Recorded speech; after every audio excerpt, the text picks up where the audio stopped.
no vídeo anterior que eu coloquei ali em relação a uma representação que eu fiz no Ministério Público Eleitoral, e eu mencionei que eu estaria fazendo outro vídeo, então eu vou seguir a linha de raciocínio em relação à questão que está aí, que foi aprovado no Senado Federal e vai para revisão acho que é isso, casa revisora e casa, não me recordo muito esse funcionamento aí. Eu sei que vai para o Senado, ali acho que vai para a Câmara, para se votar na Câmara e aprovado ou não. Se eu não me engano se eu não me engano não, parece que é, né? A questão das decisões monocráticas do Supremo Tribunal Federal. E então eu queria abordar esse tema, mas eu não vou me ater aqui, né, se eu sou a favor ou contra as decisões monocráticas do Supremo Tribunal Federal. Até porque eu continuo mantendo ainda a razão de que existe, até que eu vou ser um pouco forçoso, que esse sistema das tripartite das competências, isto é, executivo, legislativo e judiciário, ele é ultrapassado. Dando ênfase novamente, é um sistema ultrapassado. Por quê? Porque, como tudo na vida, as coisas evoluem. Então, esse sistema ele foi suficiente, hoje eu diria que ele tende a ser operacional, né? Agora, fatidicamente, eu posso usar esse termo, ele também vem a ser ultrapassado, não correspondendo mais na minha perspectiva, né? E isso eu aceito aí o contraponto sem problema nenhum. Analisaremos e ajuizaremos, fazer o nosso próprio juízo. E então ele é um sistema ultrapassado, né? Então eu vou meter nisso, não quero entrar na questão de mérito e argumentos ad hominem em relação aos atores ou agentes políticos hoje. Acho que se não vem ao caso, seria uma outra questão. Então entendo que hoje esse é outro Brasil. Uma hora ou outra aparecerá aí novas proposições, novos trabalhos, novas teorias que isso vai se modelando, mas uma evolução, como tudo evolui, a política também evolui. Como se dando fé na história pretérita, e história sempre é pretérita, não posso dizer que história é sempre pretérita, mas na pretérita, que existe uma evolução, se evoluiu. E agora me ocorre aqui que talvez. Mas eu não queria entrar primeiro nesse ponto aí, do que eu quero. Quero fazer uma introdução dando primeiro em outra questão mas tem relação, tem correlação. Então, primeiro, o que eu faria? Que eu acho que é importante, que é importante dar uma. Aqui não é um estudo aprofundado, mas em relação às instituições, né? As instituições.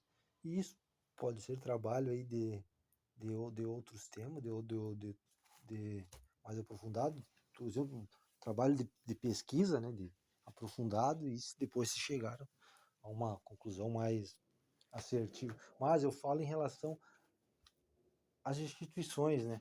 Com as instituições que vigoram hoje e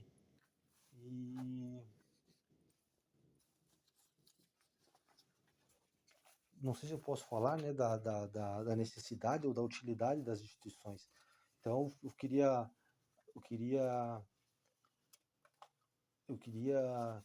fazer essa prévia, mas não sei se não posso chamar uma prévia de introdução em relação às instituições. Por exemplo, então aí temos o Supremo Tribunal Federal aqui hoje no Brasil, temos depois as instituições legislativas, que no caso é a Câmara e o Congresso, temos também o Executivo, o Poder Executivo, antes disso, com os seus organismos. Então eu me atenho, por exemplo, um cidadão como eu particularmente, subjetivamente, pessoalmente, eu sou avesso a qualquer espécie de adesão a qualquer instituição, ah, exceto a atividade laborativa. É a única, porque ela é necessária e imprescindível, e diria que sem a qual não se pode ser. Então, o único, mas isso tem que fique claro, é pessoal. Por quê? Talvez, daí eu chego que talvez no passado fosse necessário fazer, como diz Max Weber, a sociedade é um conjunto de forças, né? Ou são, né? Um conjunto de forças de cada um que tenta manter e ampliar sua própria fatia, sua própria parcela de força.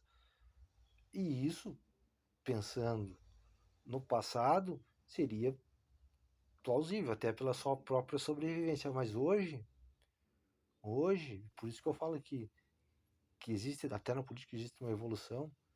Não, até não, mas em tudo existe uma evolução. Eu acho que hoje é desnecessário isso, por exemplo, tentar se. Mas isso subjetivo. Agora, eu prezo pela liberdade que cada um,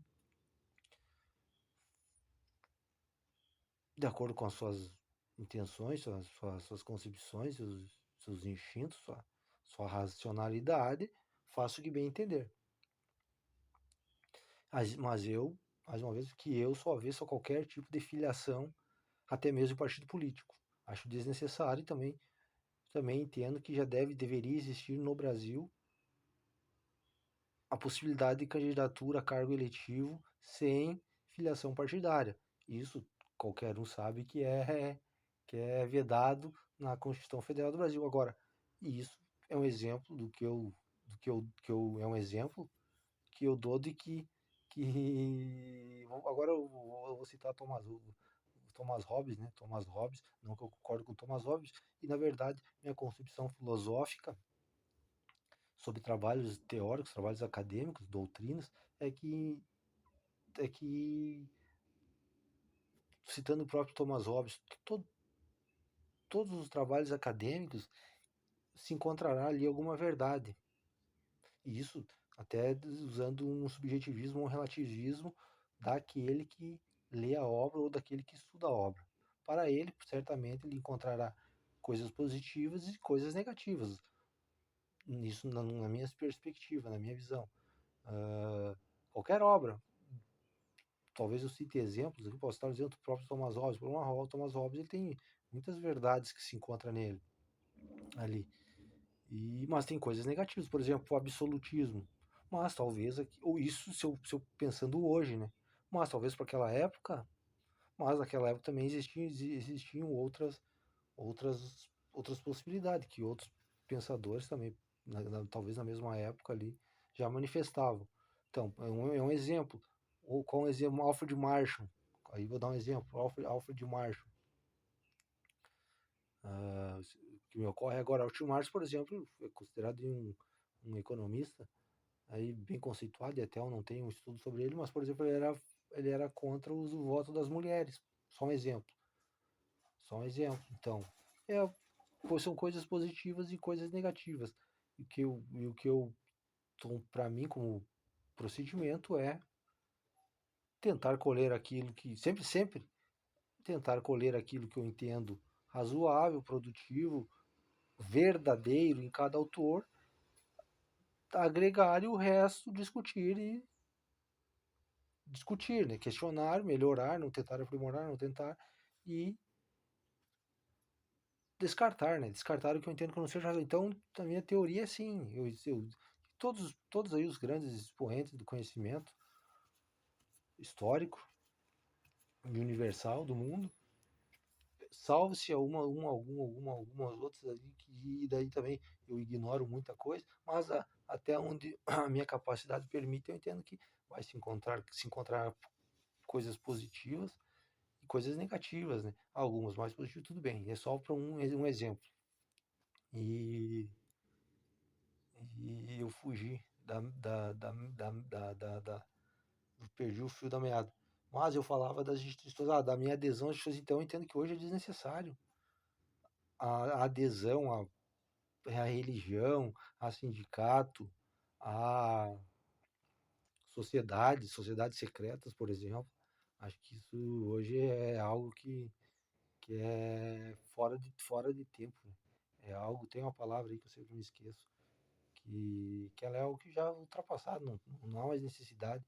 Ah, e entendo que também, ah, como já sendo aqui repetitivo, a política evolui. Então, voltando às instituições, então existem as instituições. Então, eu dou exemplo de eu, enquanto cidadão, enquanto indivíduo, a mim, por que eu faria adesão, entraria ou seguiria uma instituição? Tem que ter um motivo. Cada pessoa escolhe seu motivo. E é legítimo que eu faça. Agora, na minha concepção, eu entendo que, por exemplo, vou dar um exemplo. Uso esse exemplo aqui, por favor, não entendam que eu estou fazendo apologia ao nazismo. Não, por favor, não sejamos levianos e pequenos. Ah, por exemplo, quem não abomina o nazismo? Se entender que é verdadeiro o que eles fizeram, que é verdade, o massacre, o genocídio. Agora, eu não entendo, enquanto cidadão, por exemplo, como sobrevive hoje a Igreja Católica. Porque a Igreja Católica, se pegar historicamente, o que fez a Igreja Católica? Queimou pessoas, a famosa Inquisição, e ela permanece. Agora, para mim, eu particularmente, não entendo isso. Não quer dizer, eu teria que, nesse caso, seria uma análise psicológica do ser humano. Como a igreja sobrevive depois de todas as atrocidades que fizeram? Não compreendo. Qual outro? Por exemplo, eu tenho uma dúvida e me falta, me falta até mesmo musculatura para falar isso aí, mas é uma coisa que está que tá aí na minha perspectiva de aprimorar e melhorar. Por exemplo, o nosso sistema judiciário, hoje, o sistema judiciário brasileiro, ou o sistema judiciário ocidental, ele deriva eu não sei se é o aerópago, deriva das instituições gregas, por exemplo, o que fizeram com Sócrates. É um exemplo, só um exemplo. Sócrates condenado a cicuta por uma futilidade. Claro que deveriam nos inserir lá na época socrática, 427, 347, se eu não me engano, antes de Cristo, em Atenas. Eu, enquanto alguém que tem uma certa simpatia pela filosofia, devo, enquanto cidadão, perdoar, não sei se a palavra seria certa, perdoar o sistema judiciário grego e nossas instituições hoje têm raiz, as instituições, por exemplo, o sistema judiciário, Supremo Tribunal Federal, Superior Tribunal de Justiça, Superior e as demais cortes, aqui na própria cada qual na sua própria cidade, elas derivam no sistema judiciário grego. Daí, nesse caso, eu elaborei uma distinção, por exemplo. Vou dar outro exemplo de distinção, as polícias, por exemplo, que são muito criticadas. Então, eu tentei fazer uma distinção em relação às instituições. E qual é a diferença? As instituições que, por si, adotam ou tomam práticas enquanto enquanto práticas institucionalizadas que visam a, a intolerância, o racismo, a violência e mais coisas nesse aspecto. Então, tentei efetuar Então, e nessa questão que eu tomo em relação ao julgamento de Sócrates. Por quê? Porque ali foi uma falha, eu diria particular, um desvio de conduta dos agentes dos sujeitos, ou dos indivíduos, dos atores ou dos personagens daquela desse caso específico, ou era uma medida institucional? E onde é que teria as respostas? Essas pessoas que julgaram Sócrates posteriormente foram penalizadas, foram a juízo, foram responsabilizadas também. Então eu elaborei essa distinção. Por quê? Para não penalizar a instituição. Agora, por exemplo, qual era a política institucionalizada do nazismo? O massacre, o racismo, a violência, a morte, a tortura e por aí vai, o genocídio. Qual era a prática institucionada da Igreja Católica? E fazendo aqui um ponto, eu até o momento me considero agnóstico. Agnóstico, porque eu não posso me considerar ateu, porque eu ainda não consegui provar a existência de um não Deus. Como eu não consigo provar a existência de um Deus. Eu, até onde meu conhecimento permite, eu consigo provar tento, né, provar que Deus não atua. Tudo bem, mas isso então eu não tenho, por exemplo, um conflito de interesse porque eu seja protestante. Agora, até onde vai meu entendimento, porque eu prezo pela verdade e pela justiça, que o sistema protestante, que a igreja protestante não que eu concordo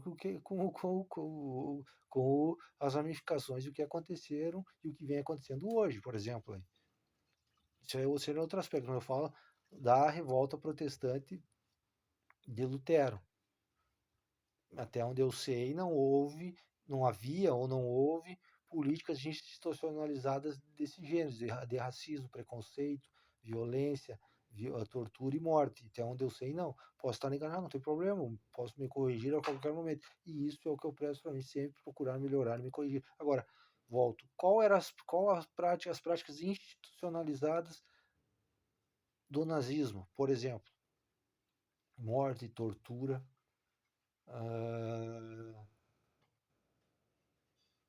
violência. Vou dar um exemplo atual. Quais as práticas, por exemplo, do Hamas? Sequestro, tortura, morte. Não defendo aqui também o, o lado judeu.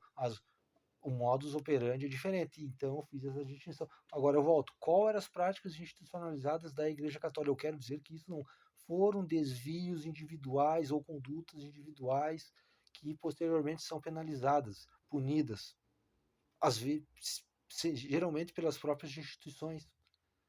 Não, eram políticas institucionalizadas dessas instituições, e isso eu não entendo.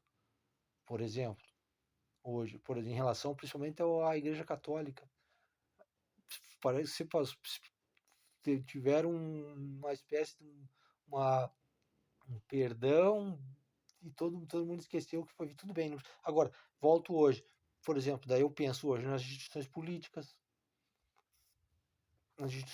por exemplo, poder judiciário, poder poder legislativo, poder executivo, as próprias polícias, um exemplo das polícias.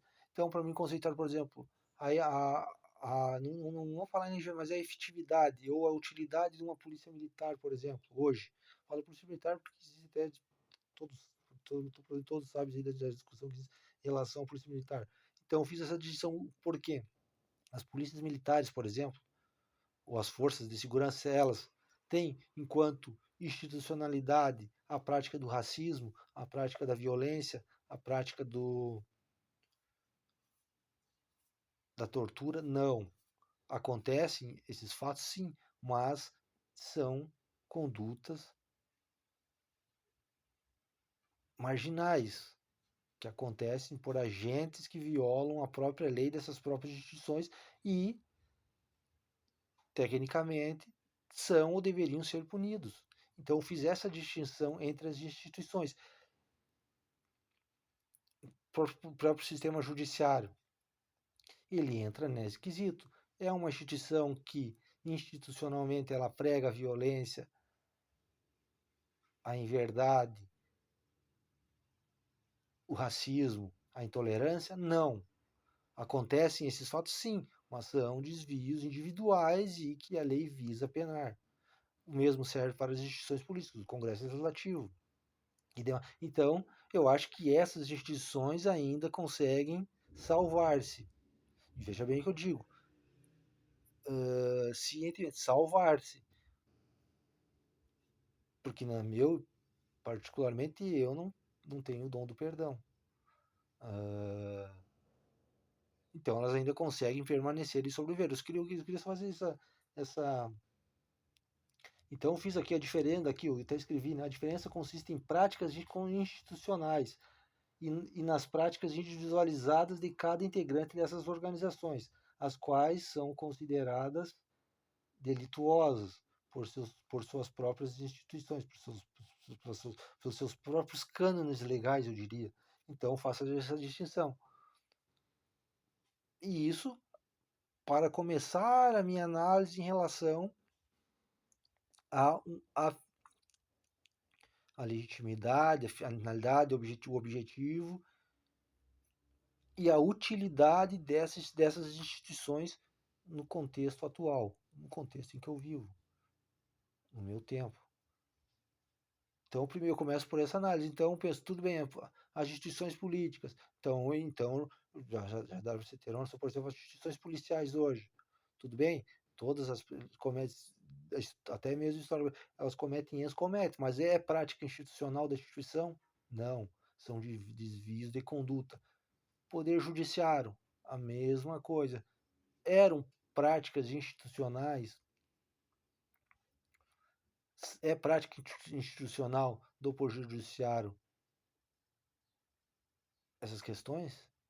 Esses crimes? Não, são condutas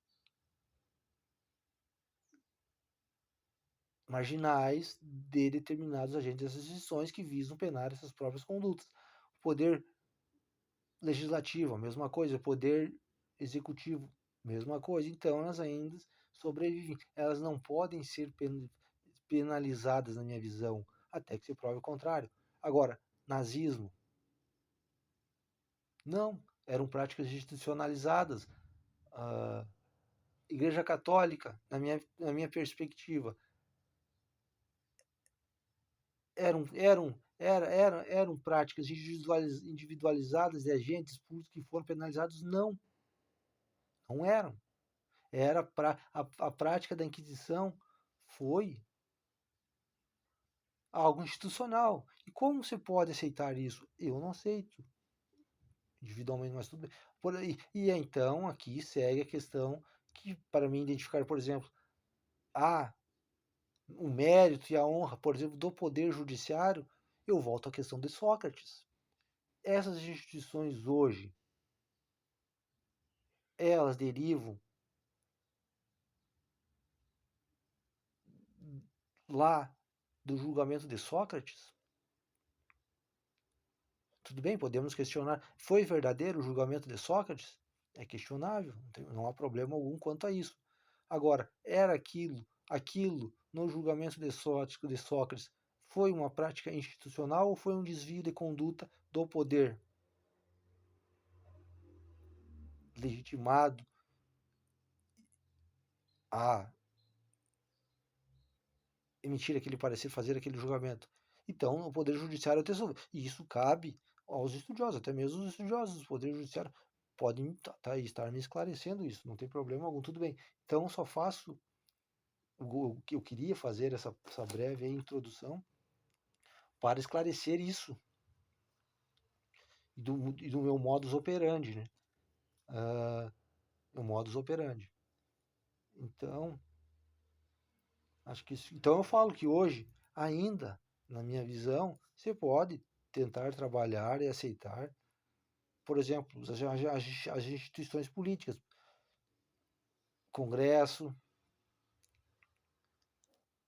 Executivo e Judiciário. Embora eu entenda que o Judiciário não seja perfeito, já mencionei isso em outras ocasiões, o que deveria ser retirado do cenário político e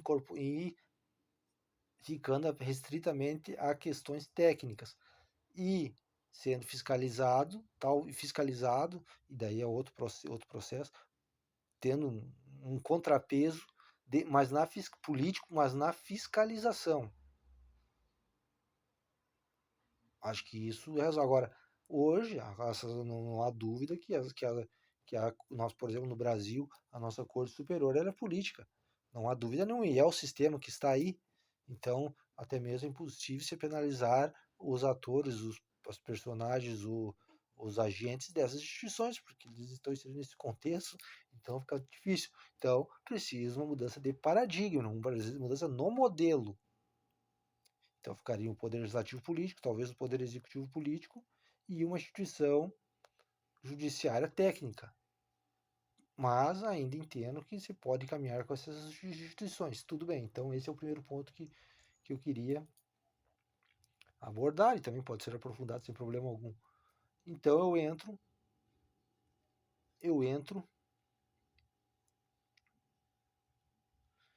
agora na questão do meu entendimento em relação a essa situação das decisões monocráticas do Poder Judiciário. Lembrando que eu já falei que meu entendimento é que permaneça a verdade e que a competência que deve vigorar é a da verdade, independente de, de quem tem ali a competência legal no que eu falo, escrita, né, no ordenamento jurídico. E então, eu, enquanto cidadão, o que eu entendo disso? Se hoje, de modo mais fácil, eu seria a favor a retirar as decisões monocráticas do Poder Judiciário? Eu, sendo sincero, não. Olha, me falta conhecimento técnico ou jurídico sobre isso. Agora, o que eu entendo? Eu entendo sobre sobre essa situação que vem ocorrendo, porque o que eu entendo? Eu entendo que é uma briga de poder. É uma briga de poder, por isso que eu falo, uma briga de poder dentro da coletividade, porque eu não gosto de termo sociedade, então é uma briga de poder da sociedade, é um conjunto de forças. E eu, inserido nesse conjunto de forças, onde fico enquanto cidadão? O que eu vejo sobre isso? Aonde eu me atenho nisso que é retirada do poder de decisões monocráticas do Supremo Tribunal Federal, isto é, do Poder Judiciário, isso cerceado pelo Poder Legislativo, que, no caso, são representantes eleitos. Agora, aonde a minha questão onde entra a minha ideia nessa situação?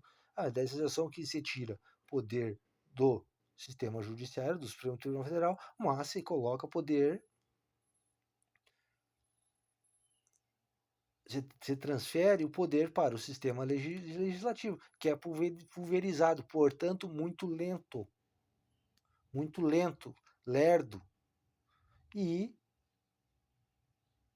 submetido à visão popular. A visão popular. E isso, eu vou conjuga-se isso, por exemplo, com os avanços da ciência, com os avanços tecnológicos? Na minha visão, não. Porque os avanços ocorrem, às vezes, até mesmo inopinadamente, rápido. E a questão política? Não. É lenta. Então, eu quero, na minha visão, enquanto cidadão, enquanto eleitor, mesmo eu não tendo nenhum representado eleito, ou seja, alguém que me represente legalmente, porque eu não votei em ninguém, eu entendo que eu quero tirar o poder do Supremo Tribunal Federal, e isso, se se pegasse até na raiz do problema, isso já trabalharia, já nós entraria em outra questão, mas que não seria aqui o objetivo, que é a questão, por exemplo, que eu também trazer, que é que da submissão, que o brasileiro ele precisa submeter-se a um poder. Tudo bem, Isso seria outra questão, que eu também acho que talvez seja necessária e que no futuro se encaminha para que seja necessário. Por exemplo, que até mesmo no modelo que eu tenho aí, que eu faço, que eu tenho a ideia, e que eu até mesmo em certa medida eu proponho, até mesmo assim ainda existe uma submissão, que talvez futuramente, um futuro mais distante, também se acabe, seja necessário. Ainda assim, eu ainda aceito uma certa submissão a um poder institucional e legal. O que, como eu falei, é outro problema, que o direito brasileiro, seguindo, eu já citei aqui uma vez eu viu aquele jurista Ives Gandhi, que o brasileiro é considerado como um administrado no sistema legal, é o que diz esse senhor Ives Gandhi Martins, que é considerado um grande jurista. Então o brasileiro é tomado como administrado, não como cidadão. E isso é questionável, tudo bem, é questionável. Mas então, mas é preciso ser discutido, mas no outro aspecto. Mas faz parte do problema? Sim, também. Agora, então, hoje, você tira poder do Supremo Tribunal Federal e você coloca poder no poder legislativo ou no executivo.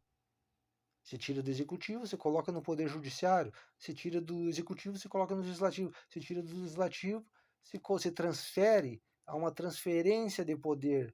Então, é uma briga por poder.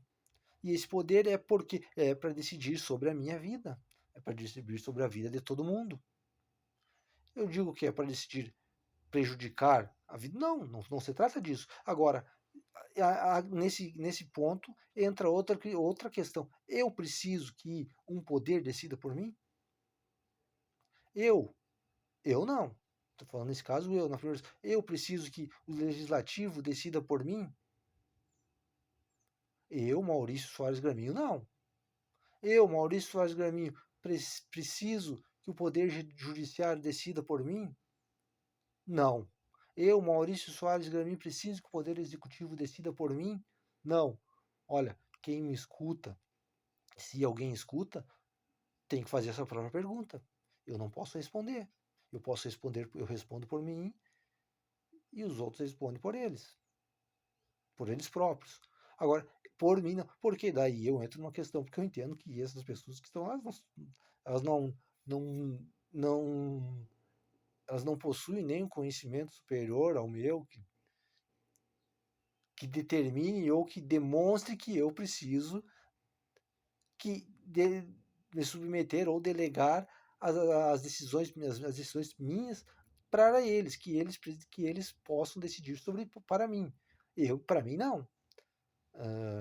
E nisso é fundado o sistema representativo. Então, o que eu coloco? Eu coloco que se tira poder do Supremo Tribunal Federal, mas eu não quero que esse poder vá para o Legislativo. Você tira o poder do Poder Legislativo, mas você coloca para o Executivo. Eu não quero para o Poder Executivo. Você tira o poder do Executivo e você coloca para o Supremo Tribunal Federal, ou para o Poder Judiciário. Não, eu quero que você tire o poder deles e você coloque para mim, porque eu não sou um administrado. Se trata disso. Na minha perspectiva, se trata disso. E no meu caso, eu já falei que eu não preciso. Entendo que eu não preciso. Agora, por outros eu não respondo. E isso me configura para mim? Isso me configura para mim uma democracia direta. Na minha visão, fica configurado uma espécie de, hoje, se eu não me engano, o Brasil vive numa democracia semidireta. Semidireta. E eu me configura isso que eu falo, uma democracia direta, não uma democracia direta plena, mas que seja inserido hoje mecanismos, meios de democracia direta nessa nossa democracia semidireta. O ponto que eu tomo é esse. E o que seria, por exemplo, a primeira questão que você poderia ser tratada são as questões individuais, por exemplo, direitos individuais.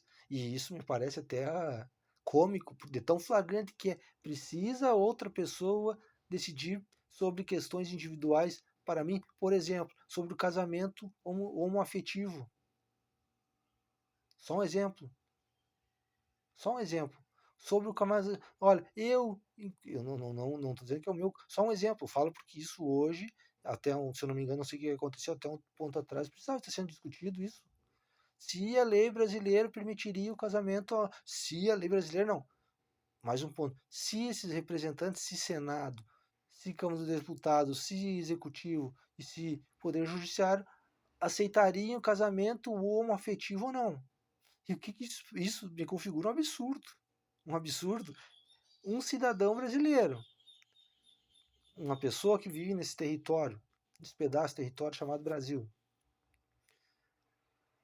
precisa da autorização de outra pessoa para se casar com outro homem ou outra mulher com outra mulher. É disso que se trata. Então, eu entendo que, primeira coisa, se poderia caminhar nas questões individuais. Claro, eu não quero entrar no fator psicológico, por exemplo, talvez um casal homoafetivo precise da bênção do poder judiciário, do poder legislativo e do poder executivo. Claro que agora eu não vou entrar nas pendências e nas querelas judiciais da legalidade de patrimônio, mas isso, da minha maneira, isso também se configura, isso na minha visão também pode ser decidido individualmente por cada pessoa, por cada casal, da maneira que eles acharem melhor. E depois eles estabelecerem os parâmetros e eles apresentarem um parâmetro, por exemplo, e daí eu entro na questão do poder, e eles apresentarem um parâmetro, um modelo, um contrato, especificando aqui no cartório, por exemplo, e fica aquilo contra caso de desavença a posteriori, está lá aquele documento aceito coletivamente que vai determinar o que se acontece com o carro, com a casa, com o filho desse casal. Agora, se esse casal, por moto próprio, por livre e espontânea vontade, quer se submeter ou precisa se submeter afetivamente e emocionalmente à bênção do Poder Judiciário, do Poder Executivo, do Poder Legislativo, que o faça por vontade própria. Agora, esses poderes, Judiciário, Executivo e Legislativo, determinarem que é possível ou não, isso é um absurdo. Isso é um absurdo. E isso remete a quê? Que essas pessoas acham ou entendem que eles são superiores, ou sabem mais desses que são inferiores, daqueles que se submetem a isso. E isso, na prática, não corresponde. Não corresponde. Porque até então, nenhuma dessas pessoas tem uma virtude que os torna a, a, além dos outros. Eu ia falar uma palavra nietzschiana, né? Superior, né? Superou, mas é além dos outros. Uh, Übermensch, né? Übermensch, uh, além do homem, né? Não tem, infelizmente, não tem tudo, até a não ser que seja próprio, porque algumas dessas pessoas têm uma virtude fora do comum ou outros poderes que desconheço. Não, ou essas pessoas elas são capacitadas a mostrarem o caminho. Como eu repito, para mim não. E essa decisão, por isso que eu falo de democracia, elementos de democracia direta nesse nosso sistema. Para mim não.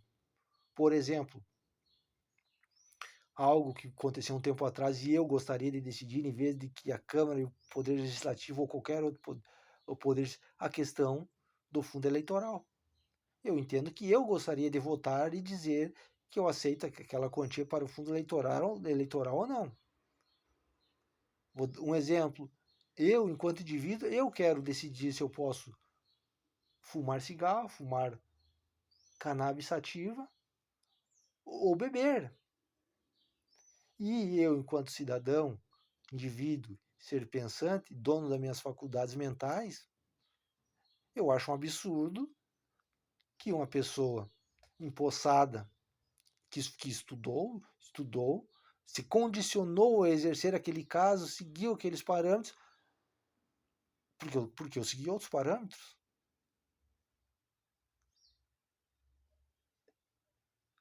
Claro que daí nós vamos entrar, e esses parâmetros eles colocam em risco, até eu já elaborei uma outra espécie de externalidade, que é mas aí eu preciso elaborar mais, que é o que eu chamo de externalidade direta e externalidade direta. Eu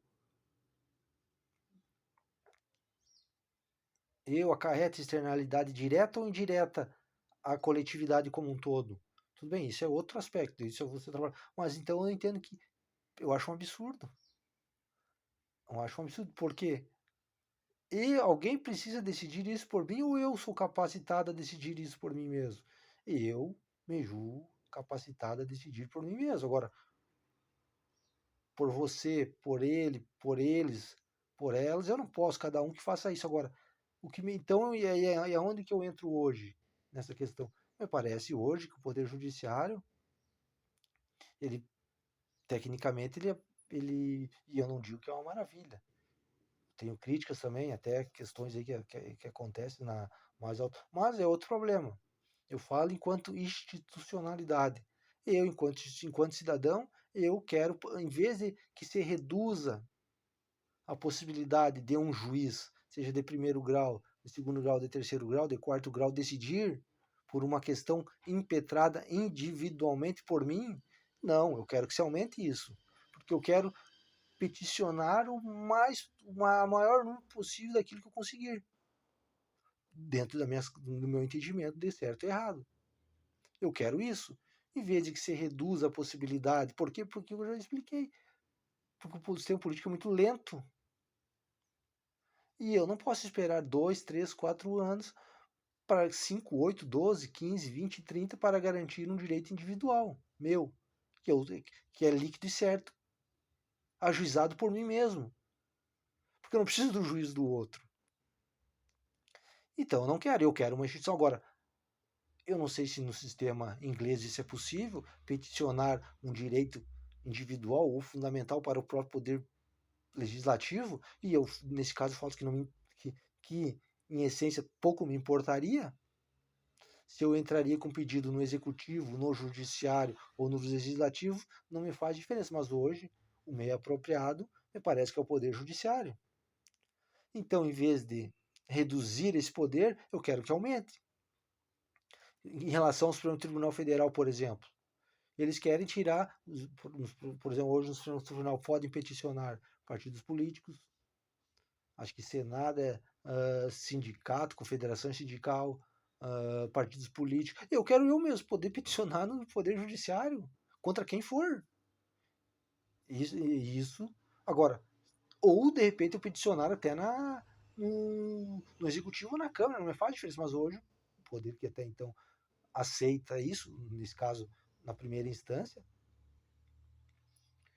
é o Poder Judiciário, é o poder habilitado, apto a receber as reclamações, as querelas dos cidadãos. Então, ao invés de reduzir essa possibilidade, eu quero que aumente. Mas aumente quanto? Aumente no meu interesse. Não no interesse do político. Não no interesse do magistrado. Não no interesse do presidente, dos senadores e dos deputados. Nem do Ministério Público. Apenas no interesse do meu. Só no meu. Eu quero que aumente no meu. E o que eu quero? Eu quero o poder de peticionar. Por exemplo, e mais, sem incumbência de ter um advogado. Porque isso é outro problema também que você pode entrar, que é a questão da legislação. Que a verdade precisa se submeter à legislação, ao ordenamento jurídico. Se eu não conseguir formular uma ideia, ou o que eu formular não estiver prescrito dentro daquele pacote manufaturado que são as leis, ele talvez não seja nem aceito. Isso é um outro problema. Então eu entendo que, em vez de se tirar esse poder do Poder Judiciário e dar para o Congresso ou para ceder para mim, isso me parece o mais plausível e o mais democrático. Eu decido por mim, ninguém decide por mim. Mas o sistema representativo, daí, primeira questão que eu acho que se poderia trabalhar seriam as questões individuais e que deixasse, por enquanto, as questões estruturais. As questões estruturais, para que, por enquanto, por exemplo, vou dar um exemplo que eu acho um absurdo. Um antieconômico. Eu moro num estado do Brasil, preciso construir uma rodovia aqui, o dinheiro sai daqui, vai para lá, de lá volta para construir essa mesma rodovia aqui. Isso me parece contra o princípio da economicidade. Por que sai daqui, vai para lá e volta para cá? Porque quando vai, volta menos, porque ninguém trabalha gratuitamente. Então esse dinheiro sai daqui, passa por uma conta bancária, fica numa conta bancária, vai para outra conta bancária, vai para outra conta bancária, e isso é necessário que esse mesmo dinheiro remunera essas pessoas. Então quando ele volta menor do que saiu. Isso me parece um absurdo. Mas eu entendo hoje que para iniciar seria possível que o poder de peticionar, o poder de entrar, o poder de decidir sobre questões individuais seria meu. Não do Congresso, não do Judiciário e não do Executivo. Apenas meu. E se o senhor que me escuta ou escutará entender que seja seu, seja seu. Se o senhor entende que precisa delegar para outro ou quer delegar, problema seu, não meu. É meu. O meu é meu e o seu é seu. Voltando aqui o Thomas Hobbes, o meu e o teu. Eu acho que era isso. Eu acho que era isso. Eu teria até outras coisas aí para falar, mas acho que daí são fatos mais. São fatos, são fatos mais. Acho que ele entra em outro texto, outro título. Né? Não ficou aí a forma que eu queria abordar, não era essa, mas em suma seria isso, né? Que o poder seja meu e não teu, principalmente em questões que dizem respeito a mim e não a você, não a eles ou a vocês. E que cada um tenha a sua própria concepção. Agora, a ideia é essa, a ideia é essa, que a liberdade fique comigo e não que outros detenham ou ajuizem sobre a minha liberdade. Essa é a ideia.